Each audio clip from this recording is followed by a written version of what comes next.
हिंदवी स्वराज्याचे सरसंस्थापक छत्रपती शिवरायांना मानाचा मुजरा करतो। भारतीय राज्यघटनेचे शिल्पकार भारतरत्न डॉक्टर बाबासाहेब आंबेडकर यांना मानवंदना अर्पित करतो। राजकारणामध्ये ज्यांनी उत्तम दिशा दाखवली आणि समाजकार्य करायला शिकवलं ते आमचे नेते गोपीनाथरावजी मुंडे साहेब यांना देखील वंदन करतो। आज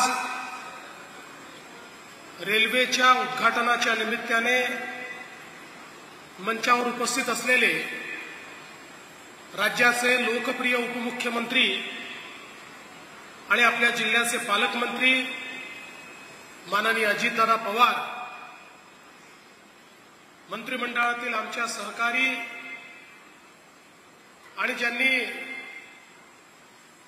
स्वर्गीय मुंडे साहेबांचा वारसा अतिशय समर्थपणे चालवला आहे त्या पंकजाताई मुंडे,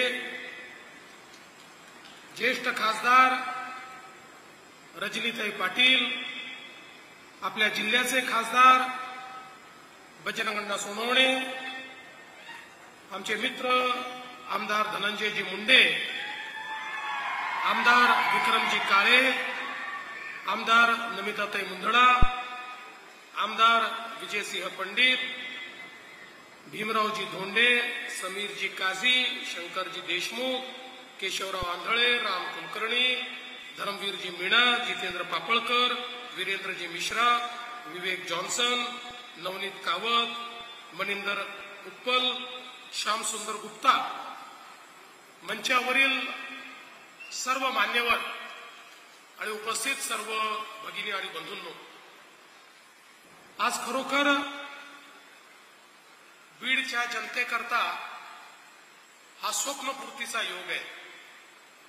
अनेक दशकाच्या प्रयत्नानंतर खऱ्या अर्थानं आपल्या स्वप्नातली रेल्वे या सुरू होते आणि मगाशी उल्लेख झाला, केशर काकू क्षीरसागर असतील किंवा आमचे नेते गोपीनाथराव मुंडे साहेब असतील, यांनी या रेल्वेचं स्वप्न केवळ बघितलं नाही तर मुंडे साहेबांनी या रेल्वेचं स्वप्न प्रत्यक्षात आणण्याकरता एक मोठा संघर्ष देखील केला। आणि म्हणूनच आज मी असं म्हणू शकतो की हा पितृपक्ष चाललेला आहे। आपण अखरपक म्हणतो, पितृपक्षामध्ये आपल्या पितरांना काहीतरी अर्पण करायचं असतं, त्यांच्या आवडीच्या गोष्टी त्यांना द्यायच्या असतात। आमच्या मुंडे साहेबांच्या आवडीचा विषय काय होता तर बीडची रेल्वे होती, ती आज आम्ही त्यांना या ठिकाणी अर्पण करतोय।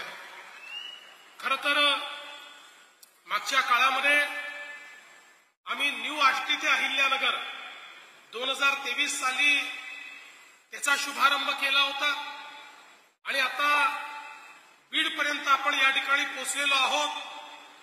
आणि दादांनी आताच सांगितलं की लवकरच विजेचं काम देखील पुढच्या 3-4 महिन्यात आम्ही पूर्ण करू आणि त्यानंतर ही विजेच्या इंजिनवर ज्यावेळी धावेल त्यावेळी याचा वेगही वाढेल आणि प्रवासाचे तासही कमी होतील, त्याच्याकडे आता आपण सगळे अग्रसर झालो। मी या ठिकाणी अजितदादा आणि पंकजाताई यांच्या म्हणण्याशी सहमत आहे। हा श्रेयवादाचा दिवस नाहीये, हा दिवस आपल्या आनंदाचा दिवस आहे।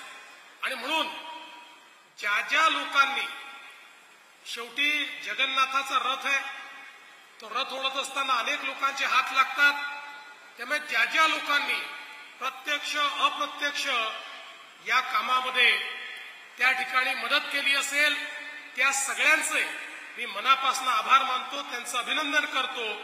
या ठिकाणी एक रेल्वे संघर्ष समिती देखील होती, त्या समितीच्या लोकांचंही मी मनापासून आभार मानतो, अभिनंदन करतो। खरं म्हणजे आजचा दिवस हा 2 अर्थांनी महत्वाचा आहे। एकीकडे 17 सप्टेंबर म्हणजे मराठवाडा मुक्ती मुक्तीचा हा दिवस आहे. भारताला मुक्ती मिळाल्यानंतरही 13 महिने मराठवाडा रजाकारांशी लढत होता आणि त्यानंतर 13 महिन्यांनी हा मराठवाडा मुक्त झाला. त्या मुक्तीचा दिवस म्हणजे आजचा 17 सप्टेंबरचा दिवस आहे. आणि त्याच वेळी या रेल्वेला पूर्ण करण्याकरता ज्या व्यक्तीचा आशीर्वाद आपल्याला लाभला आणि ज्यांनी सतत गेले 10 वर्ष केंद्र सरकारच्या माध्यमातून आम्हाला पैसे कमी पडू दिले नाहीत, ते देशाचे प्रधानमंत्री माननीय नरेंद्र मोदीजी यांचाही आज जन्मदिवस आहे. त्यांचेही विशेष आभार या ठिकाणी मी मानतो. खरं तर आपण सगळ्यांनी तो इतिहास बघितला. 2008 साली, त्याच्या आधी 99 साली या संदर्भातले ठराव झाले, त्याचा मंत्रिमंडळ ठराव झाला. पण केंद्र सरकार आणि राज्य सरकारने जे 50% पैसे द्यायचे होते त्याचं गणित बसत नव्हतं. 2014ला सरकार आल्यानंतर आम्ही हा निर्णय घेतला, मुंडे साहेबांचं स्वप्न आपल्याला पूर्ण करायचं आहे आणि म्हणून हा जो आमचा प्रोजेक्ट होता अहिल्यानगर ते बीड, त्यावेळी मी एक इन्फ्रास्ट्रक्चर प्रोजेक्टची वॉर रूम तयार केली आणि राज्यातले पायाभूत सुविधांचे प्रकल्प या वॉर रूमच्या माध्यमातून गतिशील कसे करता येतील हा प्रयत्न आपण सुरू केला. पुन्हा एकदा आपल्याला केंद्र सरकारने विचारलं की तुम्ही 50% पैसे द्यायला तयार आहात का? आम्ही सांगितलं जेवढे पैसे केंद्र सरकार देईल तेवढेच पैसे आम्ही द्यायला तयार आहोत आणि आपण वॉर रूम प्रोजेक्ट म्हणून पैसेही दिले आणि सातत्याने याचा पाठपुरावा आपण करत होतो. मला आज या ठिकाणी सांगितलं पाहिजे की आज सगळ्यात क्रिटिकल काम हे रेल्वे बनवणं नव्हतं.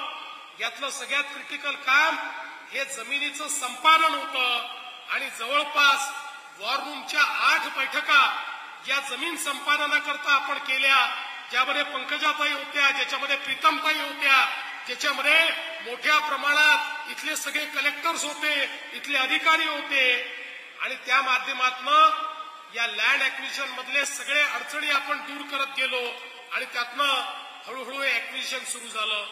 मला हेही नमूद केलं पाहिजे की मध्यंतरीच्या काळामध्ये ज्यावेळेस काही काळ सत्ता बदल झाला त्यावेळी तेव्हाच्या सरकारने निर्णय घेतला की कुठल्याच रेल्वे प्रकल्पाला आम्ही 50% पैसे देणार नाही. त्यामुळे राज्यातल्या सगळ्या रेल्वे प्रकल्पांचं काम हे त्या ठिकाणी रखडलं होतं. पण मला सांगताना आनंद वाटतो, शिंदे साहेबांच्या नेतृत्वात पुन्हा आपलं सरकार आलं, आम्ही अजितदादा आम्ही सगळे एकत्रित आलो आणि आम्ही पहिला निर्णय जर काही घेतला असेल तर सगळ्या रेल्वे प्रकल्पांना महाराष्ट्र सरकार 50% हिस्सा देईल अशा प्रकारचं पत्र आम्ही केंद्र सरकारला दिलं आणि नुसतं पत्र देऊन थांबलो नाही तर त्या ठिकाणी तो निधी देणं सुरू केलं. अजितदादा देखील अर्थमंत्री झाले, त्यांनी त्यांच्या बजेटमधनं या प्रकल्पाकरता आवश्यक जे पैसे होते ते पैसे या ठिकाणी दिले आणि म्हणून हा प्रकल्प आज आपण पूर्ण करू शकलो आणि यातनं मोठ्या प्रमाणात हे काम झालेलं आपल्याला पाहायला मिळत आहे. आणि म्हणून मी याकरता मोदीजींचे आभार मानेन की मोदीजींनी गेल्या 10 वर्षामध्ये मराठवाड्यातल्या रेल्वे प्रकल्पाकरता 21,000 कोटी रुपये दिले. 21,000 कोटी रुपये. मला या ठिकाणी राजकीय स्टेटमेंट करायचं नाही, पण आपल्याला आकडा सांगतो, या मराठवाड्याकरता त्याच्या पूर्वीच्या 10 वर्षामध्ये 450 कोटी रुपये मिळाले होते. 450 कोटी रुपये आणि मोदीजींनी 10 वर्षात 21,000 कोटी रुपये मराठवाड्याच्या रेल्वे करता दिले आणि म्हणून आज हे सगळे प्रोजेक्ट्स या ठिकाणी पूर्ण होऊ शकतायत. याचं कारण हे जे पैसे माननीय मोदी साहेबांनी दिले त्यातनं मोठ्या प्रमाणात हे परिवर्तन झालेलं आपल्याला पाहायला मिळत आहे. मी मराठवाड्याच्या जनतेला, बीडच्या जनतेला सांगू इच्छितो, आमचं सरकार हे मराठवाड्याच्या पाठीशी आहे. मगाशी खासदार साहेबांनी सिंचनाचा प्रश्न देखील उपस्थित केला. आमच्या सरकारने प्रण केलाय मराठवाड्याच्या मागच्या पिढीने दुष्काळ बघितला, पण या पिढीला आणि पुढच्या पिढीला आम्ही दुष्काळ पाहू देणार नाही. या मराठवाड्याला पाणीदार बनवण्याचा निर्णय आम्ही घेतलाय. मला आनंद वाटतो, मराठवाड्याच्या हिश्श्याचं 23 टीएमसी पाणी हे हरवलं होतं, त्यातलं 60 टीएमसी पाणी आम्ही शोधून काढलं आणि आष्टीपर्यंत ते पाणी आणण्याचं काम हे आमच्याच सरकारने या ठिकाणी केलं. पण तेवढं करून चालणार नाही. आता पुन्हा एकदा त्या ठिकाणी कृष्णा खोऱ्यातलं जे पुराचं पाणी आहे, सांगली आणि कोल्हापूरचं ते पाणी, आता एक नवीन प्रकल्प आम्ही हातामध्ये घेतलाय आणि जवळपास 36 टीएमसी पाणी हे तिथनं आम्ही पुन्हा उजनीमध्ये आणतो आणि उजनीमधनं ते मराठवाड्यामध्ये आणण्याचं काम या ठिकाणी आमचं सरकार करेल. आणि एवढंच नाही तर उल्हास खोऱ्यामध्ये वाहून जाणारं 54 टीएमसी पाणी हे देखील उचलून आम्ही या मराठवाड्यामध्ये गोदावरीच्या खोऱ्यामध्ये आणणार आहोत आणि गोदावरीच्या खोऱ्याला तुटीच्या खोऱ्यापासनं त्या ठिकाणी पाण्याचं खोरं बनवून त्यातनं संपूर्ण मराठवाड्यामध्ये पाण्याचं जाळं विणण्याचं काम आम्ही करणार आहोत. मराठवाड्यातला दुष्काळ हा भूतकाळ काळाचा निर्णय आम्ही घेतलेला आहे आणि हे करत असताना या गोष्टी केवळ कागदावर नाही आहेत, याच्या सगळ्या मान्यता आम्ही घेतल्या आहेत. काहींचं टेंडर आम्ही काढतो. 54 टीएमसीचं या ठिकाणी अंतिम अन्वेषण चाललेलं आहे आणि पुढच्या वर्षी त्याचंही टेंडर आम्ही काढू आणि याच पिढीला ते काम पाहता येईल आणि पुढच्या पिढीला तर दुष्काळ काय आहे हे देखील या ठिकाणी माहीत असणार नाही. अशा प्रकारे मराठवाड्याचं चित्र बदलण्याचा प्रयत्न आमचा आहे. आणि म्हणून मी आपल्याला एवढंच सांगतो की आज सरकार सर्व परीने आपल्या पाठीशी आहे आणि आता अजितदादांनी सांगितलं, या बीड जिल्ह्याच्या सर्वांगीण विकासाकरता जे काही प्रकल्प या ठिकाणी आमचे लोकप्रतिनिधी असतील, आपण सगळे मिळून मांडाल, त्याच्याकरता अजितदादा असतील, मी असेल किंवा शिंदे साहेब असतील, आम्ही कुठल्याही परिस्थितीमध्ये त्या प्रकल्पांच्या पाठीशी उभे राहू. हात अकडता न घेता त्या प्रकल्पांना आवश्यक तो सर्व निधी आपण उपलब्ध करून देऊ, हा विश्वास मी आपल्या सर्वांना देतो. पुन्हा एकदा बीडकरांचं अतिशय मनापासून अभिनंदन करतो. ही रेल्वे पोचलेली नाही, ही विकासाची एक वाहिनी तुमच्यापर्यंत पोचली आहे. लक्षात ठेवा, जिथे रेल्वे पोचते तिथेच विकास पोचतो. त्यामुळे विकासाची वाहिनी तुमच्यापर्यंत पोचल्याबद्दल तुमचं मनापासून अभिनंदन करतो आणि माझं बोलणं संपवतो. धन्यवाद. जय हिंद, जय महाराष्ट्र. खूप खूप धन्यवाद.